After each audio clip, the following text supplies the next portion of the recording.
Anime protagonists come in all shapes and sizes, but the usually teenage male lead is most recognizable. Whether they were confident leaders, nervous kids, or brooding anti-heroes, they brought a special charm to their respective shows that made them memorable.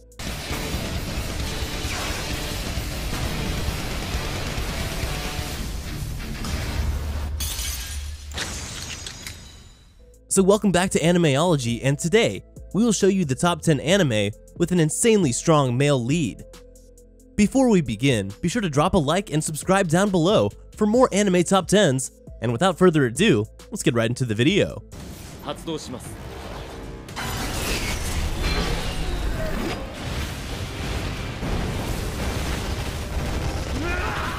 Starting off our list at number 10, we have Lord Marksman and Venatus.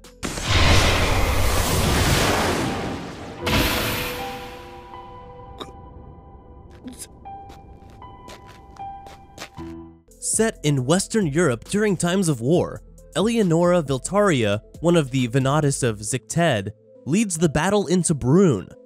There are in fact 7 Venatus, or War Maidens, each having received a powerful weapon from the Black Dragon to reign over one of Zicted's 7 territories.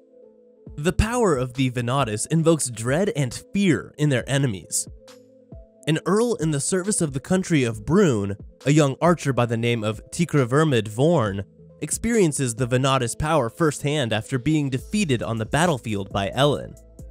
However, Ellen chooses to spare his life after witnessing his skills, but in exchange, he is asked to serve her. The story basically sums up to following these two characters as they try and fight through a war, with each battle being a battle with usually a different opponent and progressing through their goals to fight and come victorious.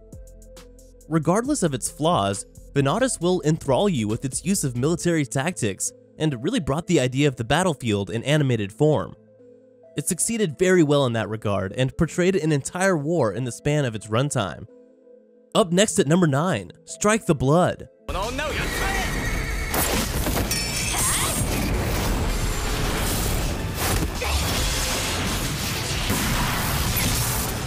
This story follows the adventures of Kojo Akatsuki, a vampire in high school who's a bit reluctant to show his powers, and Yukina Himaragi, a teenage sword shaman apprentice who is sent to observe him. It takes place in the Demon District in Itogami City, a man-made island off the coast of Japan that has a freely mingling monster populace. Kojo is suspected of being the 4th progenitor, a powerful vampire that could potentially disrupt the balance of power among the ruling 3 progenitors. Kojo and Yukina befriend various monster students, some of whom are attracted to Kojo, and whose situations drive his libido that provides the source of much of his power. The main genre of this show is harem. If you have any dislike at all for harems, then I would advise looking elsewhere for something to watch rather than Strike the Blood. Moving on to number 8, we have K.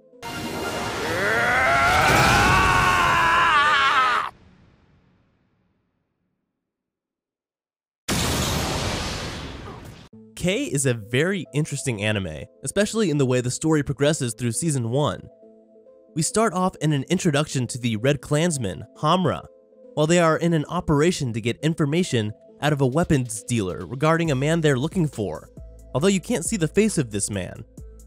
After their retreat, they are met by the Blue Klansman, Scepter 4, and a battle between the 2 kings ensues. Cut to the main character, Isana Yashiro, or Shiro for short, as he goes about his daily life while preparing for the school festival, when he's sent to pick up some fireworks downtown. On his way, he's spotted by some clansmen from Hamra who give chase to him, until they are stopped by Kuro, the black dog and former follower of the colorless king. After saving Shiro, he interrogates Shiro himself, while a video showing our protagonist shooting a man is broadcasted to the whole city. With this, we are introduced to the whole story. All in all, K is a very good anime, and this anime will leave you feeling satisfied after watching the last episode, as well as a desire to have more. At number 7, we have Unlimited Fafnir.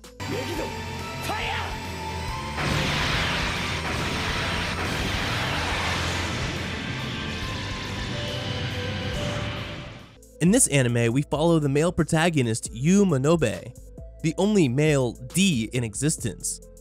His power is unique to the other girls, and as we follow the story, we tag along and watch the struggle of him and the girls going against and fighting the dragons that threaten the world's safety. Yu is placed at an all-girls school for Ds, more specifically because all Ds have been female until now, as he is called away from what he used to attend to in this world's military. Leaving his official military duties behind, he is dragged here and officially begins learning the maneuvers and techniques required to go along with the girls to defeat the dragons. The only catch is when Yu uses his power, it comes at a cost. And although per usual harem plots can be uninteresting and dry, this anime surprises me in the fact that there are very few typical harem scenes. The main protagonist is responsible, intelligent, and not a clueless idiot, a trend I like to see in main characters.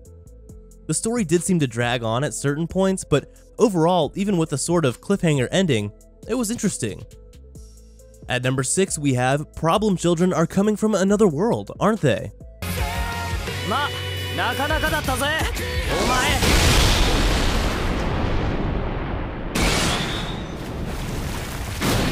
Itsuyoi Sakamaki, Asuka Kudo, and Yo Kasukabe have unbelievable powers and are bored with the regular world they live in.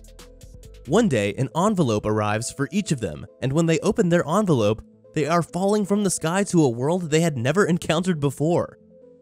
They've been summoned by Black Rabbit to help the community known as the No-Names, compete in the gift games, and to defeat the demon lords that have taken the community's name and flag.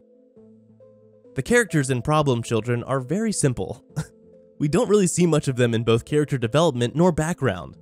Although apart from this, the characters are enjoyable with different personalities and abilities. One thing that you'll really enjoy about this anime is that it stays true to the plot. Even though Itsuyoi, Asuka, and Yo have been given the responsibility to help the No-Names get their name and flag back, they don't change the fact that they are problem children. They often do decisions on their own without even thinking about it and getting in trouble in one way or another, giving Black Rabbit almost a heart attack. Up next at number 5, we have Needless.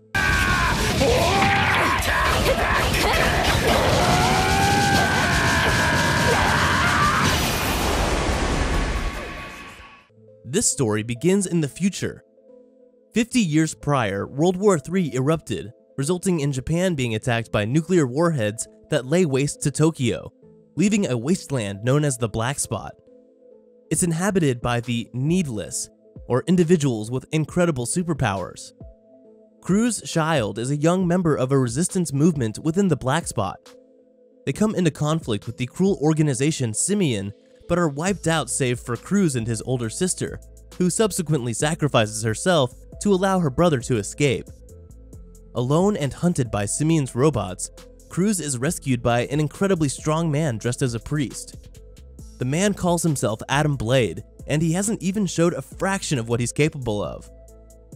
Adam Blade is one of the protagonists of the series, and he has a strange power. He learned the moves of his opponents simply by watching or getting attacked. He's also a freaking badass and kind of a perv, but he's a clone created to resemble a person called the Second Christ. He could use all the fragments. Moving on to number 4, we have Recreators.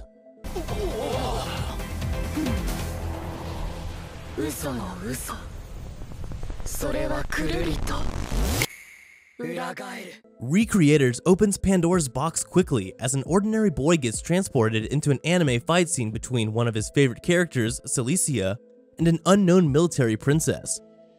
Just as suddenly as he was transported into that fictional world, he gets transported back into his own world with the anime characters in tow. The military princess, whose name is Altair, is actually the cause behind such world crossing, and she has brought Celicia and other fictional characters into the real world in order to cause havoc.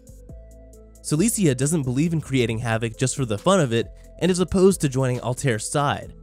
Thus, their fight continues until another fictional character, Meteora, steps in and helps Celicia.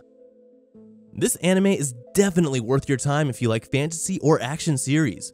You might even find it worthwhile as an aspiring artist because it's always nice when an anime captures the struggles of such a profession even if briefly.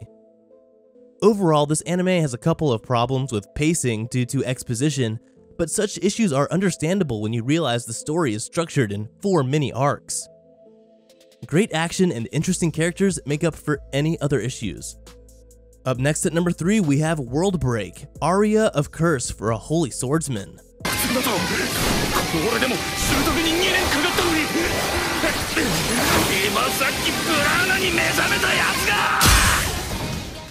World Break, Arya of Curse for a Holy Swordsman takes place at Akane Private Academy, where students who possess memories of their previous lives are being trained to use ancestral arts so that they can serve as defenders against monsters, called metaphysicals, who randomly attack. Known as saviors, the students are broken up into 2 categories: the Kurogane, who are able to use their prana to summon offensive weapons, and the Kuroma, who are able to use magic. The story begins 6 months prior to the major climax of the series during the opening ceremonies on the first day of the school year. After the ceremony is over, the main character, Moroha Haimura, meets a girl named Satsuki Ranjo, who reveals that she was Moroha's little sister in a past life where Moroha was a heroic prince capable of slaying entire armies with his sword skills.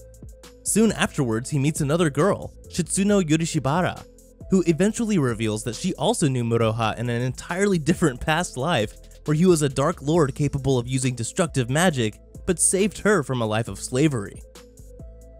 At number 2, we have One Punch Man.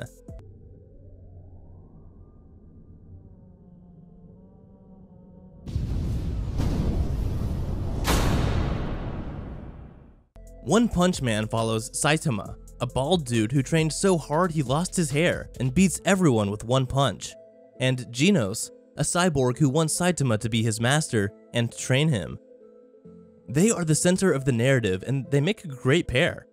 There are other characters, but I guarantee that your favorite will be a different character who's in the show for about 1 or 2 episodes.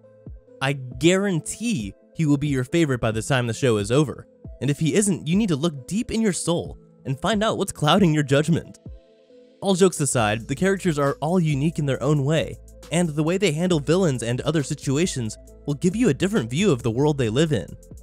The action and comedy blend together seamlessly and flow like a waterbender throughout the 12 episodes. It takes the tropes of the typical shonen anime and literally punches a hole right through them.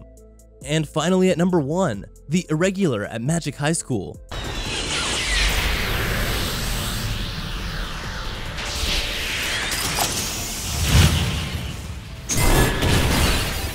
The anime follows 2 siblings, Shiba Miyuki and Shiba Tatsuya, who are accepted to one of the top magic schools in the country.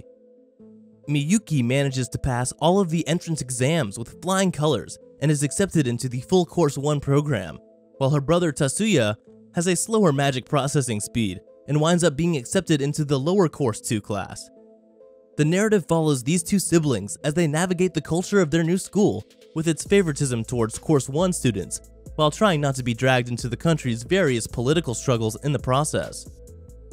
One of the big highlights of the series, at least for me, was the fight scenes or the tournament scenes. I think Madhouse did put a lot of their resources into these scenes, especially developing how each character's magic would manifest in their fighting style.